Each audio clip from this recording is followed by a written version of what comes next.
I never thought I'd be the kind of man to turn a blind eye to problems. I wasn't raised that way. I came from nothing. My parents worked their fingers to the bone just to keep the lights on. There was no time for distractions, no room for failure.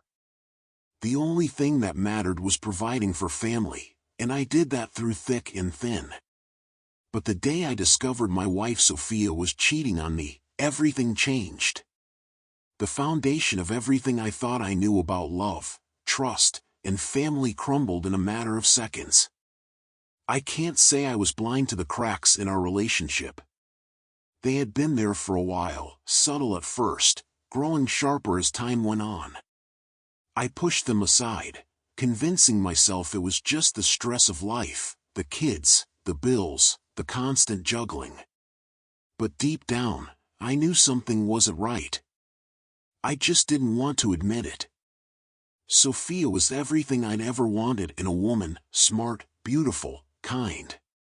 She filled the void in my life, one I didn't even know existed until I met her. We built a life together, a home, 2 children, a future. I was proud of what we had.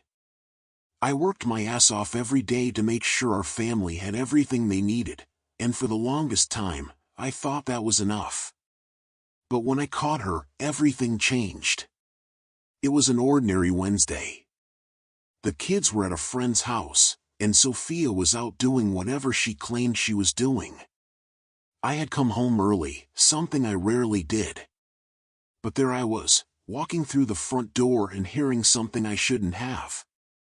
I heard her laugh, that laugh that used to make me smile. But this time, it sounded different, wrong.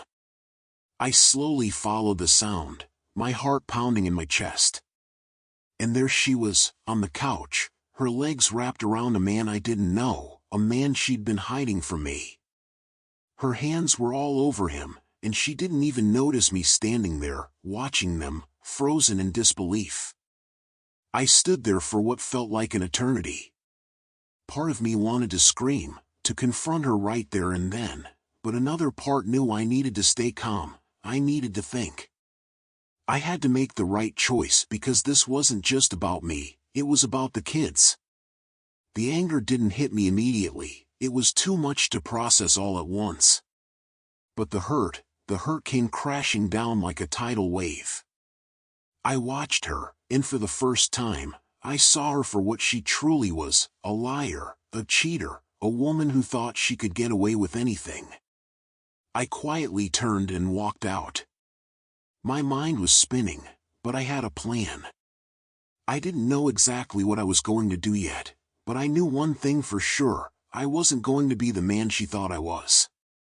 I wasn't going to stay in this broken marriage pretending everything was fine. I spent the next hour pacing around the neighborhood, trying to control the rage building inside me. But no matter how hard I tried, I couldn't shake the image of her with him. My wife, my family, it was all a lie. When I walked back into the house, I wasn't the same man who left. I wasn't the quiet, passive husband she thought I was. I was someone new, someone who wasn't going to let her destroy everything I had worked so hard for. I went straight to the door and changed the locks. It didn't matter that she wasn't home, I wasn't going to wait around for her to come back and act like nothing had happened. She had made her choice, and now I was making mine. I went upstairs and packed my things, just the essentials. A few clothes, toiletries, some pictures of the kids. Nothing else mattered. Then I went to the children's room and kissed each of them on the forehead. They were asleep, completely unaware of the storm that was about to hit. I promised myself I would protect them from the pain as much as I could.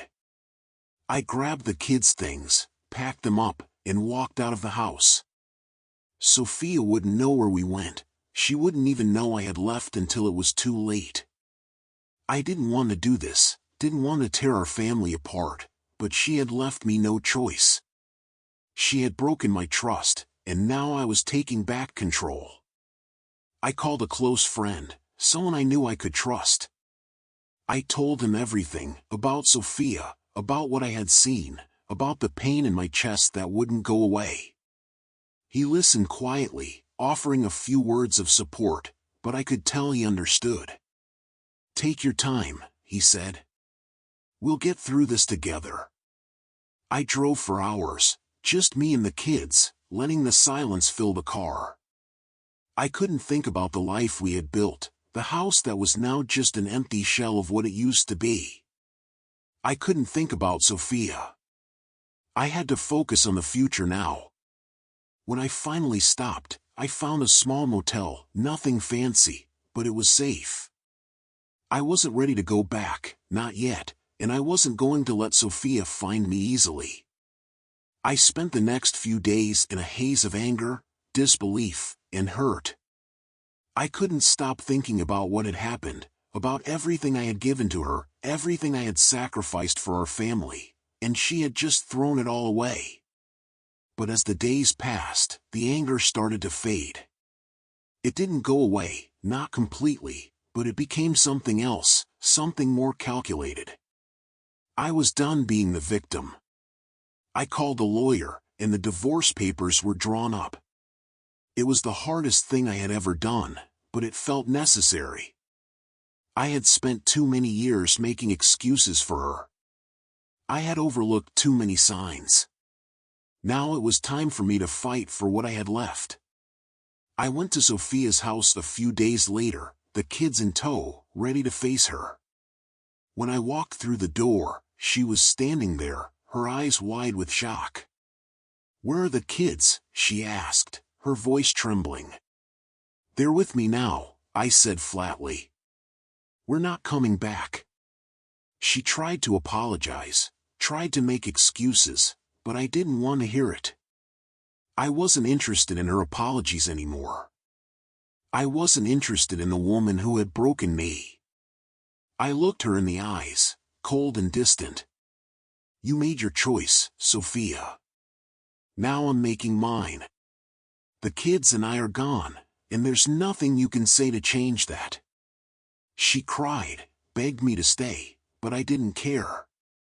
The truth was too clear, she had destroyed everything we had, and there was no going back from that. The divorce was final a few months later. The house was sold, and I made sure the kids had everything they needed. Sophia didn't take it well. She fought for custody, for alimony, for everything, but in the end, she lost. She lost it all. As for me, I moved on. I started over. It wasn't easy, it never is, but I realized something in that process. Sometimes the best way to move forward is to leave behind everything that holds you back.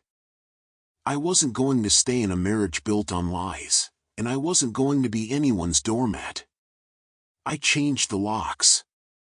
I took the kids. And I disappeared. And for the first time in years, I felt free.